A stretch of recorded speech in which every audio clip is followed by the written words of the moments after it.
رابعہ بصری رحمت اللہ علیہ کو دنیا سے گئے ہوئے 1200 سال ہو چکے ہیں، لیکن ان کا نام آج بھی زندہ ہے، رابعہ بصری۔ رابعہ بصری نہ کوئی شہزادی تھی، نہ کوئی ملکہ تھی، نہ کوئی وہ خوبصورت تھی، نہ کوئی خاندانی تھی، بلکہ عورت ہونے کے لحاظ سے ہر عیب اس میں تھا۔ ان کی عادت یہ تھی، وہ روزانہ عشاء کی نماز کے بعد غسل کر کے کپڑے بدل کے اپنے خامن سے پوچھتی آپ کو میری ضرورت ہے؟ اگر وہ کہتے کوئی نہیں ہے تو پھر پوچھتی مجھے اجازت ہے؟ وہ کہتے اجازت ہے تو پھر مصلی پہ کھڑی ہو جاتی اور فجر کی نماز تک مصلی پر کھڑی رہتی تھی۔ ان کا خامن جلدی فوت ہو گیا، جوانی میں ہی بیوہ ہو گئی۔ تو حسن بصری بصرہ کے امام، کیا سارے مسلمانوں کے امام تھے، وہ خود آئے، خود چل کے آئے کہ میں آپ سے شادی کرنا چاہتا ہوں۔ وہ کوئی شادی کا شوق نہیں تھا ان کو، وہ تو اولاد کے قابل نہیں، شکل صرف ان کی نیکی اور ان کا جو اللہ سے تعلق تھا، ان کو یہ لالچ ہوا کہ یہ میری بیوی ہو جائے تو اس کی تو فعل شاید میری بخشش ہو جائے۔ تو ان کے پاس آئے، کہنے لگے رابعہ میں آپ سے شادی کرنا چاہتا ہوں، خود پیغام لے کر آئے۔ تو انہوں نے فرمایا میری 4 باتوں کا جواب دے دو تو میں شادی کر لیتا۔ کہنے لگے کیا؟ کہ یہ بتاؤ میں جنتی ہوں کہ دوزخی ہوں؟ کہنے لگے یہ تو میں کچھ نہیں کہہ سکتا۔ اچھا یہ بتاؤ جب اللہ تعالیٰ قیامت میں اعمال نامے اڑائے گا، کسی کے سیدھے ہاتھ میں آئے گا، کسی کو الٹے ہاتھ میں آئے گا، میرے سیدھے ہاتھ میں آئے گا کہ الٹے ہاتھ میں آئے گا؟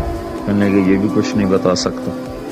کہنے لگے اچھا یہ بتاؤ جب اللہ نیکیوں کو تولے گا، کسی کی نیکیاں بڑھ جائیں گی، کسی کے گناہ بڑھ جائیں گے، میرے گناہ زیادہ ہوں گے نیکیاں زیادہ ہوں گی؟ کہا یہ بھی نہیں بتا سکتا۔ کہ اچھا یہ بتاؤ جب لوگ پل صراط سے گزریں گے، کوئی پار نکل جائیں گے، کوئی نیچے گر جائیں گے، تو میں پار نکلوں گی کہ دوزخ میں گروں گی؟ کہنے لگے یہ بھی میں نہیں بتا سکتا۔ تو پھر فرمایا اچھا جاؤ مجھے تیاری کرنے دو، مجھے ان 4 باتوں کی تیاری کرنی ہے، میرے پاس شادی کے لیے وقت کوئی نہیں ہے۔ جو اللہ سے دوستی لگا لیتے ہیں اللہ دنیا ان کے لیے مسخر کر دیتے، اللہ دنیا ان کے پاؤں میں ڈال دیتے۔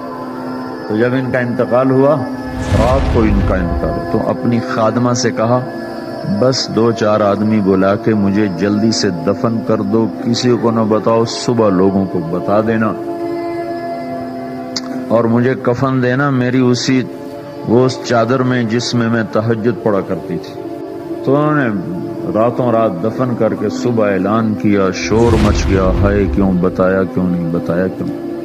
تو اگلی رات ان کی خادمہ نے ان کو خواب میں دیکھا، سبز لباس پہنا ہوا، حسن و جمال، سورج چہرے پہ چمک رہا۔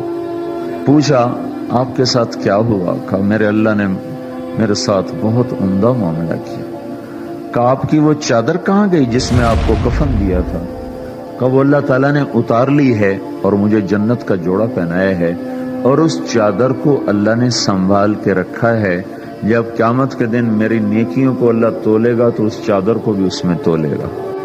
انہوں نے پوچھا منکر نکیر کا کیا ہوا؟ کہا وہ آئے تھے تو انہوں نے مجھ سے کہا من ربکی، تیرا رب کون ہے، تیرا رب کون ہے؟ تو میں نے منکر نکیر سے کہا جس اللہ کو 40 سال نہیں بھلایا اس کو 4 ہاتھ زمین کے نیچے آ کر میں بھول جاؤں گی؟ کہ جس رب کو 40 سال میں نہ بھلا سکی اس کو 4 ہاتھ زمین کے نیچے آ کر میں بھول جاؤں گی؟ تو منکر نکیر نے کہا اس کا آگے کیا حساب لینا، چلو بھائی واپس چلو۔